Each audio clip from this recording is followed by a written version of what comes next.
இன்று நாம் செவ்வாய்க்கிழமை வழிபடும் தெய்வம் மற்றும் வழிபாடு எப்படி செய்ய வேண்டும் என்பதை தெரிந்து கொள்ளலாம். நமது சேனல் பக்தி நேரம் சப்ஸ்கிரைப் பண்ணுங்கள், லைக் பண்ணுங்கள், ஷேர் பண்ணுங்கள். ஆன்மீக நண்பர்கள் அனைவருக்கும் வணக்கம். வாழ்க்கையில் முழு பலனையும் அடைய செய்யக்கூடிய செவ்வாய்க்கிழமை வழிபாடை பத்தி இந்த பதிவுல பார்க்க போறோம். தொடர்ந்து 9 செவ்வாய்க்கிழமைகள் இந்த மாதிரி முருகப்பெருமான வழிபாடு செஞ்சோம் அப்படின்னா முருகப்பெருமானுடைய அருளானது முழுமையாக நமக்கு கிடைக்கும். அந்த நேரத்துல நாம வைக்கக்கூடிய எந்த வேண்டுதல்களாக இருந்தாலும் அது நமக்கு நிச்சயமாகவே கை கொடுக்கும். மங்களகாரகன் என்று அனைவராலும் போற்றப்படக்கூடிய பகவான் பாத்தீங்கன்னா செவ்வாய், வீரத்தினுடைய நாயகன், செவ்வாய்க்கு உகந்த நாள் செவ்வாய்க்கிழமை. புனிதமான இந்த கிழமை தான் பலரும் விரதம் இருந்து வழிபட வேண்டும் என்று நினைப்பாங்க. முருகனுக்குமே அம்மனுக்குமே இந்த நாள் ரொம்பவே விசேஷமான நாள்னே சொல்லலாம். செவ்வாய்க்கிழமை அன்று நம்ம வேண்டுதல்கள் எல்லாத்தையுமே தெய்வத்திடம் வச்சாலும் அந்த வேண்டுதல்கள் உடனே நமக்கு நிறைவேறும். இந்த நாள்ல மங்கள பொருட்களை வாங்குவது, சுப நிகழ்ச்சிகளை நடத்துவது, நம்மை சுற்றி சுமக்கக்கூடிய பூமி தாய்க்கு நாம் நன்றி கடன்களை செலுத்துவது போன்ற செயல்களை நாம செய்யலாம். செவ்வாய்க்கிழமை அன்று ஒரு பொழுது மட்டுமே விரதம் இருந்து வந்தால் 9 வாரத்துல நம்ம வேண்டுதல்கள் அப்படியே நடக்கும். வியாபாரம் செய்பவர்கள் கண்டிப்பாக செவ்வாய் வழிபாட்டை செய்து வந்தார்கள் அப்படின்னா வியாபாரம் பெரிய அளவுல விருத்தி அடையும். நல்ல தைரியத்தை கொடுத்து நாம எடுத்து வைக்கின்ற எல்லா வியாபாரத்திலேயும் வெற்றிகளை மட்டுமே கொடுக்கும். செவ்வாய்க்கிழமை அன்று எப்படி விரதம் இருப்பது அப்படிங்கறத நாம இப்ப தெரிஞ்சுக்கலாம். தினம்தோறும் காலையில எழுந்து குளித்து முடிப்பது போல செவ்வாய்க்கிழமை தோறும் காலையில குளித்து அருகில் இருக்கக்கூடிய முருகப்பெருமானுடைய ஆலயத்திற்கு சென்று முருகப்பெருமான தரிசனம் செய்யணும். அவருக்காக நடக்கக்கூடிய அபிஷேகத்திற்கு பால் வாங்கி கொடுங்க, ரொம்பவே புண்ணியத்தை தரும்.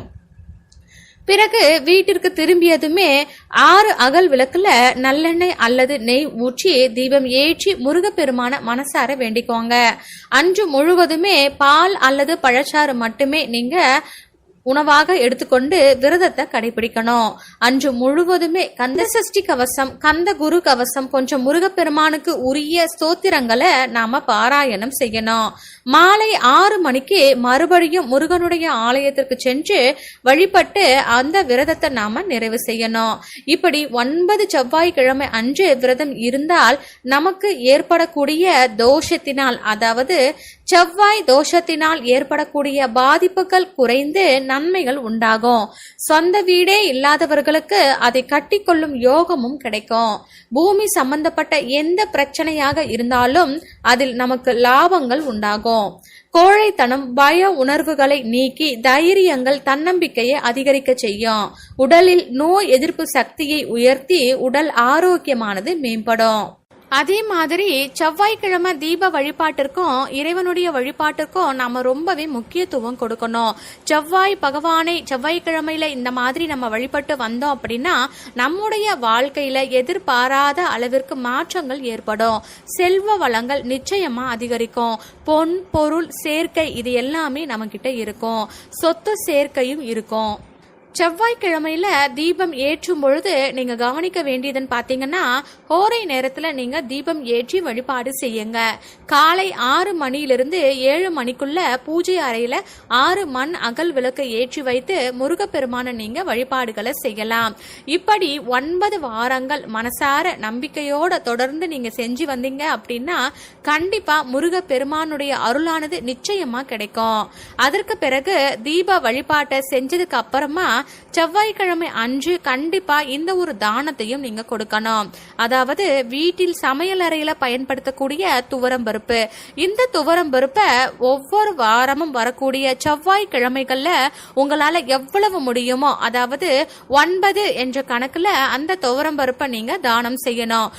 1 கிலோ துவரம் பருப்பை வாங்கி வச்சிருக்கீங்கன்னா அதிலிருந்து 100 கிராம் அளவுக்கு நீங்க தனியா எடுத்து வச்சுட்டு மீதி இருக்கக்கூடிய துவரம் பருப்பை 9 பாகங்களாக பிரிச்சு வச்சுக்கோங்க. அதாவது உதாரணத்திற்கு தான் நான் 1 கிலோ சொல்லியிருக்கேன். உங்களால எவ்வளவு முடியுமோ அதை வாங்கி நீங்க 9 என்ற எண்ணில் நீங்க தானமாக கொடுக்கணும். 9 என்ற எண் நீங்கள் கொடுக்கக்கூடிய தானத்தினுடைய பொருளின் எடையில இருக்கணும். இப்படி சூட்சமமாக இந்த பருப்பை தானம் கொடுத்து வரும் பட்சத்துல உங்கள் வீட்டில் பொருள் சேர்க்கை கண்டிப்பாக இருக்கும். தானியத்திற்கு எந்த ஒரு பஞ்சமும் இருக்காது. கண்டிப்பாக நம்ம வாழ்க்கையில ஒரு மாற்றுதல் ஏற்படும். இந்த துவரம் பருப்பை யாருக்கு தானமா கொடுக்கலாம்னு பாத்தீங்கன்னா, ஏழை எளியவர்களுக்கு நீங்க கொடுக்கலாம் அல்லது ஆசிரமத்திற்கு கொடுக்கலாம். யாரும் இல்லாதவர்களுக்கு கண்டிப்பாக இந்த பருப்பை நீங்க தானமாக கொடுக்கலாம். செல்வ செழிப்பு என்றாலே 16 வகையான செல்வங்களை பெற்று மன நிறைவோடு வாழ்வதுதான் செல்வ செழிப்பு என்று சொல்லப்படுது. இப்படி 9 செவ்வாய்க்கிழமை முருகப்பெருமானை வழிபட்டால் நோய் நொடி இல்லாத மன நிறைவான சந்தோஷமான வாழ்க்கை கண்டிப்பாக உங்களுக்கு முருகப்பெருமான் அருளுவார். நம்பிக்கையோட 9 வாரங்கள் இந்த வழிபாட்டை செய்து பாருங்க. வாழ்க்கையில பல மாற்றங்கள் ஏற்படும். இந்த பதிவு உங்களுக்கு பயனுள்ளதாக இருந்ததுன்னா உற்றார் உறவினர்களுக்கு ஷேர் பண்ணுங்க. மேலும் நம்ம சேனலையும் சப்ஸ்கிரைப் பண்ணி வச்சுக்கோங்க. பக்கத்தில் இருக்கிற பெல் பட்டனையும் கிளிக் பண்ணி வச்சுக்கோங்க. மீண்டும் அடுத்த ஒரு நல்ல பதிவில் சந்திக்கலாம். நன்றி.